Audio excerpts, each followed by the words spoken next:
اپنے حد میں رہنا سیکھو، کیونکہ پانی جب حد سے بڑھ جاتا ہے تو طوفان بن جاتا ہے، اور انسان جب حد سے بڑھ جاتا ہے تو شیطان بن جاتا ہے۔ صبر اور مشقت کے بعد ہی کامیابی آتی ہے۔ لڑائی جھگڑے میں ایک قدم پیچھے ہٹنا ہی عقل مندی ہے۔ لوگوں سے کسی بھی چیز کی امید نہ رکھیں، کیونکہ عزت، نام، شہرت سب اللہ کا دیا ہوا ہے۔ تعلیم حاصل کرنا ہر مرد اور عورت پر فرض ہے۔ زندگی کا سفر مشقتوں سے بھرا ہوتا ہے، لیکن اس کا ثمر محنت کا ہوتا ہے۔ اپنے آپ کو بہتر بنائیں، دنیا آپ کو بہتر دکھائے گی۔ خدا پر بھروسہ کرنے والے ہمت کبھی نہیں ہارتے۔ ایک اچھے انداز میں اور قوت سے کام کریں، بقایا اپنی قسمت پر چھوڑ دیں۔ خوش رہنے کا راز شکر گزاری میں چھپا ہوتا ہے۔ اپنے خوابوں کو حقیقت بنانے کے لیے محنت کریں۔ دل کو پاک رکھیں، کیونکہ خدا دلوں کی پیمائش کرتا ہے۔ زندگی میں ناکامیابی آتی رہتی ہے، لیکن پھر بھی کوشش کرتے رہنا چاہیے۔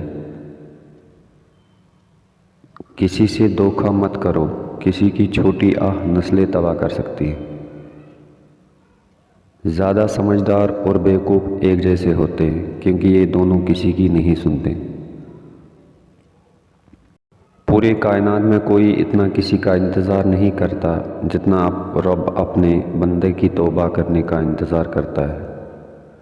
حلال کی کمائی انسان کھاتا ہے، لیکن حرام کی کمائی انسان کو کھا جاتی ہے۔ دوستوں کے غم میں ہر وقت شامل ہوا کرو، لیکن خوشی میں تب تک مت جاؤ جب تک وہ خود نہ بلائے۔ لوگوں سے میل ملاپ ایسا رکھو کہ جب تک تم زندہ رہو سب تمہاری طرف مائل رہیں، اور جب تم مر جاؤ گے تو ان کو افسوس ہو۔ مسلسل دروازہ کھٹکھٹانے سے دروازہ کھل جاتا ہے، اس لیے اپنے رب سے کبھی مایوس مت ہو جاؤ، ہمیشہ دعا کرتے رہو۔ محبت کی پہلی شرط عزت ہے، اور جو عزت نہیں دے سکتا اس کی محبت جھوٹی ہے۔ دنیا میں صرف دو چیزیں ایسے ہیں جن کی محبت سے دیکھنا بھی عبادت ہے، ایک خانہ کعبہ اور دوسرا ماں باپ۔ چھوٹے مقصد کو بڑے ارادوں سے ہرا دیں۔ دوسروں کے حقوق کا احترام کریں، اپنے حقوق کا بھی خیال رکھیں۔ پریشان ہونا انسان کی فطرت ہے، مگر ہر وقت پریشان رہنا اللہ پر یقین نہ ہونے کی علامت ہے۔